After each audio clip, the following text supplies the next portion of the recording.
माँ, एक शब्द जिसे सुनते ही हमारे सब कष्टों को राहत मिलती है, जिसके आंचल तले हम सबसे महफूज महसूस करते हैं, जो हर इंसान के दिल का एक महत्वपूर्ण अंग है। और माँ की बात करें तो हर माँ अपने बच्चे को सुरक्षित रखने के लिए यमराज से भी लड़ जाती है। लेकिन दुनिया में कुछ ऐसे माएँ भी हैं जो अपने ही बच्चों को मारने से झिझकती नहीं। उसे अपने खुशी और उच्चाकांक्षा के से ज़्यादा प्यार किसी से भी नहीं है। आज हम ऐसे ही एक माँ के बारे में बात करने जा रहे हैं जो अपने खुशी के लिए अपनी ही बेटी का कातिल बन बैठी। 21 अगस्त 2015 को पुलिस ने श्याम राय नामक एक व्यक्ति को अवैध हथियार रखने के जुर्म में गिरफ्तार कर लिया।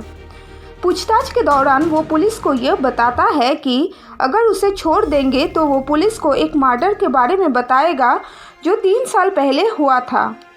फिर वो पुलिस को बताता है कि उसने आईएनएक्स के सीईओ इंद्राणी मुखर्जी की बेटी शीना बोरा का 2012 में मर्डर करके रायगढ़ के जंगलों में पेट्रोल डालकर जला दिया। यह हत्या उसने खुद इंद्राणी मुखर्जी और उसके पूर्व पति संजीव खन्ना के कहने पर किया था।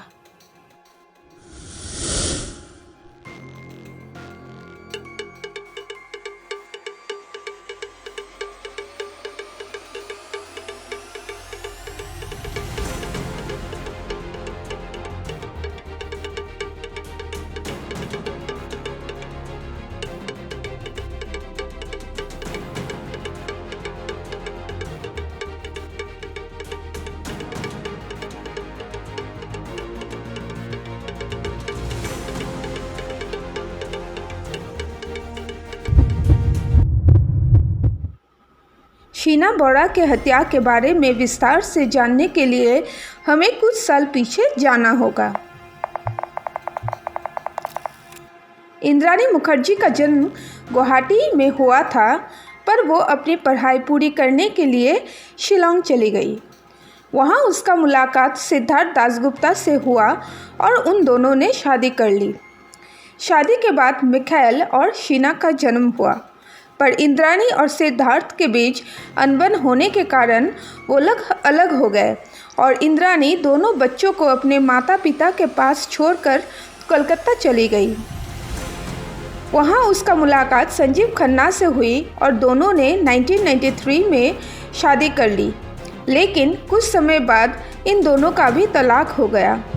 इसके बाद जब इंद्राणी स्टार इंडिया में नौकरी कर रही थी, तब उसके बॉस पीटर मुखर्जी के साथ उसका अफेयर हो गया और दोनों ने 2002 में शादी कर लिया। फिर इन दोनों ने मिलकर मुंबई में आईएनएक्स की शुरुआत की, जो बुलंदी पर पहुंच गई। कुछ सालों बाद शीना भी मुंबई चली गई। यहीं से शुरू होता है धोखाधड़ी और फरेब का खेल और बाद में मौत। शीना मुंबई पहुंचकर अपनी मां से मिलने जाती है, पर इंद्राणी अपने पति पीटर से उसकी पहचान ये बोलकर करवाती है कि शीना उसकी बहन है। वहीं शीना का मुलाकात राहुल मुखर्जी से होता है, जो पीटर और उनकी पहली पत्नी का बेटा है। शीना और राहुल के बीच प्यार हो जाता है और दोनों लिव इन रिलेशनशिप में रहने लगे। ये बात इंद्राणी को बिल्कुल पसंद नहीं था।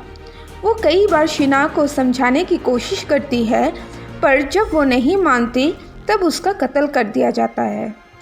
पुलिस को शीना का एक डायरी भी मिला, जहां उसने अपने मां को डायन बताती है।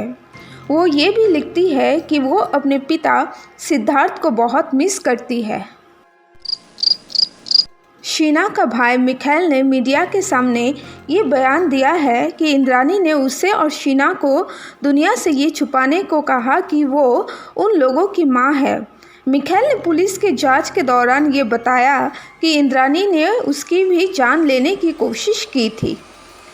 पीटर मुखर्जी ने मीडिया को ये बयान दिया कि वो नहीं जानते थे कि शीना इंद्राणी की बेटी है और उन्होंने राहुल और शीना का रिश्ता भी कबूल कर लिया था। संजीव खन्ना ने भी पुलिस के सामने अपना जुर्म कबूल कर लिया था। सबूतों के आधार पर 25 अगस्त 2015 को पुलिस ने इंद्राणी को गिरफ्तार कर लिया, पर वो ये कहती रही कि शीना जिंदा है और वो विदेश अपनी पढ़ाई पूरी करने के लिए गई है। जेल में रहते हुए ही इंद्राणी और पीटर का भी तलाक हो गया।